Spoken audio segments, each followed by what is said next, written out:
দেশ চালাতে পারছেন না মোহাম্মদ ইউনূস, দিকে দিকে সংখ্যালঘু নির্যাতন চলছে, আর ভারতের কাঁধে তারা দায় চাপিয়ে হালকা হতে চাইছেন, এমনই দাবি ভারতের বিদেশ মন্ত্রকের। তিনি শান্তির জন্য নোবেল পেয়েছেন, কিন্তু তার জমানায় বাংলাদেশে অশান্তির শেষ নেই। সম্প্রতি উত্তপ্ত হয়েছে চট্টগ্রাম। সংখ্যালঘুদের উপরে হামলা হয়েছে, অনেকেই ঘরছাড়া, জারি হয়েছে 144 ধারা।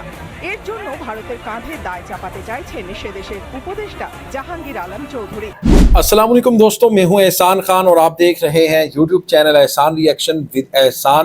चिट्टागोंग में जो इंसिडेंट पेश आया और उसका जो मलबा है वो बांग्लादेश के ऊपर फेंकने की कोशिश की गई हिंदुस्तान की तरफ से, हिंदुस्तान के मीडिया की तरफ से, और फिर आपको बताएं कि हिंदुस्तान के जो रॉ के एजेंट्स हैं उनकी तरफ से ये इल्ज़ाम लगाया गया कि ये जो लोग हैं ये 7 सिस्टर्स के साथ मिलना चाहते हैं, इसलिए ये लोग स्ट्राइक कर रहे हैं, आंदोलन कर रहे हैं, एहतजाज कर रहे हैं। लेकिन वो एक रेप का जो केस था उसके खिलाफ वो एहतजाज हो रहा था। सबसे बड़ा झूठ तो इनका ये पकड़ा गया। और फिर जो इन्होंने एक वीडियो जब एक मीडिया के ऊपर चलाई कि ये लोग तो भाई 7 सिस्टर के साथ मिलना चाहते हैं, तो वो वीडियो थी त्रिपुरा की। यानी कितना बड़े इन्होंने प्रोपेगेंडा करने की साजिश रचाने की कोशिश की, बांग्लादेश को, बांग्लादेश की आर्मी को बदनाम करने की कोशिश की गई, लेकिन ये पकड़े गए। जब ये पकड़े गए फिर बांग्लादेश के जो होम एडवाइजर हैं, होम मिनिस्ट्री के, जिनका नाम जहांगीर आलम चौधरी है, इन्होंने बड़ा खुला स्टेटमेंट दिया और बड़ा, मैं कहता हूं, ब्रेव अंदाज के साथ इन्होंने बातचीत की। उन्होंने कहा कि देखें भाई, इस तरह पहले किसी ने इस तरह बातचीत नहीं की, यानी इंडिया के खिलाफ। ये बांग्लादेश की हिस्ट्री में मैं समझता हूं कि ये जो जहांगीर आलम चौधरी, इन्होंने कहा कि भाई इसके पीछे इंडिया है। ये जो करवाया गया है, ये जो दंगे फसाद, ये चिटागोंग हिल ट्रैक में, इसके पीछे हिंदुस्तान है। हिंदुस्तान की जो खुफिया एजेंसी रॉ है उसके एजेंट हमने पकड़े हैं। फिर वो वेपन्स भेज रहे हैं ट्रक में लोड करके। यानी वो कोशिश की जा रही है यहाँ पर कंट्रोवर्सी फैलाई जाए, इस एरिया को कंट्रोवर्शियल बनाया जाए और फिर हम इसके ऊपर कब्जा करें। यानी चिटागोंग हिल ट्रैक वाला जो एरिया है, इसके ऊपर हम इसको कैप्चर करें ताकि हम ये शो करवा सकें कि यहाँ के जो ट्राइब के लोग हैं वो ये चाहते हैं कि हम हिंदुस्तान के साथ मिलना चाहते हैं, 7 सिस्टर के साथ मिलना चाहते हैं। हालांकि वो लोग तो एहतजाज जो कर रहे थे वो एक रेप का केस था, उसके खिलाफ कि हमें इंसाफ दिया जाए, उनको गिरफ्तार किया जाए जिन्होंने रेप किया। रेप देखें, इंडिया में भी होता है, बांग्लादेश में भी होता है, दुनिया में हर मुल्क में होता है, पाकिस्तान में भी होता है। लेकिन उसको किस तरह से रंग दिया गया, कितने बड़ी इनकी हिपोक्रेसी। अब देखें, अगर बांग्लादेश चाहे ना, मणिपुर में पहले सिविल वार है, मिजोरम में, अगर बांग्लादेश चाहे वहां पर वेपन्स दे सकता है और ये एक महीना भी टिक नहीं सकते। अगर बांग्लादेश चाहे उनको सपोर्ट कर दे, जो सेपरेटिस्ट ग्रुप हैं, तो इंडिया तो टूट जाएगा। लेकिन बांग्लादेश ऐसा नहीं कर रहा। अब जो इंडिया की फॉरेन मिनिस्ट्री है, उन्होंने बांग्लादेश के ऊपर ये आरोप लगाया कि भाई आपका ये फेलियर है, आपके मुल्क के अंदर हालात आउट ऑफ कंट्रोल हैं, यानी बांग्लादेश में, और आप ये जो मलबा है हमारे ऊपर फेंक रहे हैं। यानी उनकी जो फॉरेन मिनिस्ट्री है उसकी, हिंदुस्तान की, उन्होंने ये कहा है। लेकिन भाई शर्म आनी चाहिए आपको कि पकड़े आप गए हो, रॉ के एजेंट्स आपके पकड़े गए बांग्लादेश में, चिटागोंग हिल एरिया में। वेपन्स आप भेजते हैं, जो वेपन्स इस्तेमाल इंडियन करते हैं, इंडियन आर्मी करती है, वो वेपन्स पकड़े गए हैं वहां से। तो भाई अब दंगे फसाद तो आप करवा रहे हो, फेलियर तो आपका है, पकड़े आप गए हो, रंगे हाथों पकड़ा है बांग्लादेश ने। तो इल्जाम किसके ऊपर लगाया जा रहा है? बांग्लादेश के ऊपर। ये ऐसे ही करते हैं।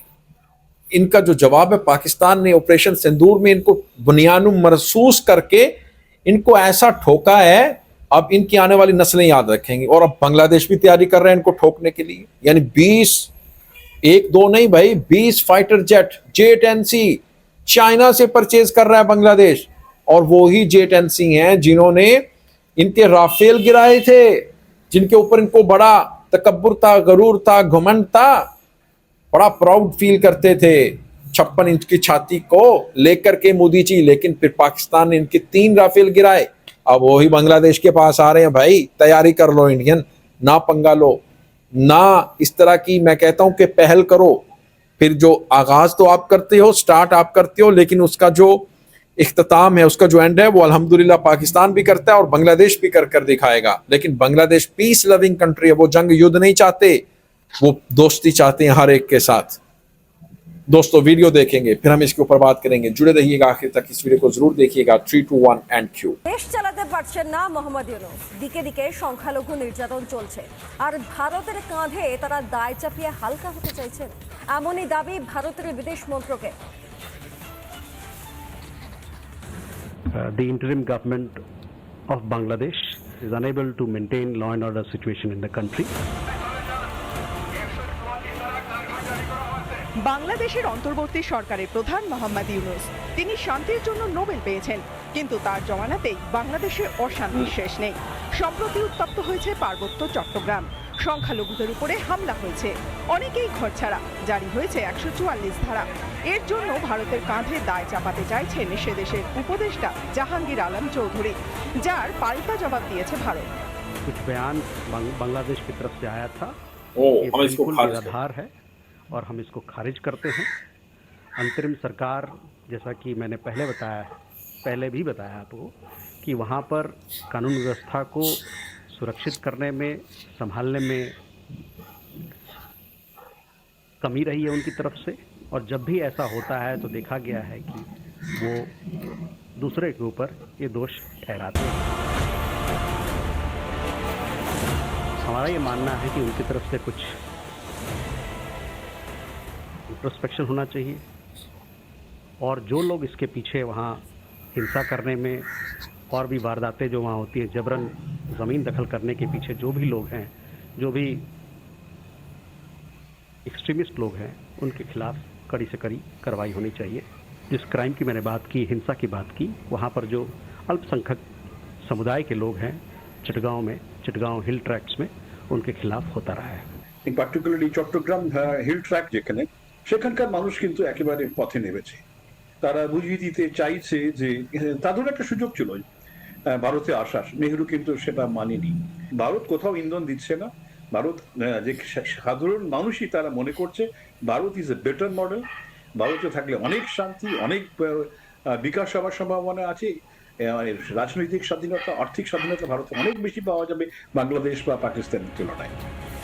বাংলাদেশ নিয়ন্ত্রণে দীর্ঘদিন ধরেই সচেষ্ট ডিপ স্টেট, বারবার তারা ভারত বিদ্বেষের বীজ বুনেছে পদ্মা পারে। গত বছরের শুরুতে বয়কট আন্দোলনের ডাক দেয় সে দেশের একাংশ, চরম ব্যর্থ হয় সেই আন্দোলন। তারপর শুরু হয় কোটা আন্দোলন, সরকার দাবি মানলেও আন্দোলন থামেনি, অরাজকতা সৃষ্টি করে ফেলে দেওয়া হয় হাসিনার সরকার। ইউনূস জামানায় ফের উত্তপ্ত বাংলাদেশ, অরাজকতার নেই যে শেষ, ভারতের কাঁধে দায় চাপাচ্ছে তদারকি সরকার। दोस्तों आपने ये वीडियो देखी है किस तरह से जो इंडियन मीडिया की हिपोक्रेसी है, इंडियन फॉरेन मिनिस्ट्री की हिपोक्रेसी है, वो आपने इस वीडियो में देखी है।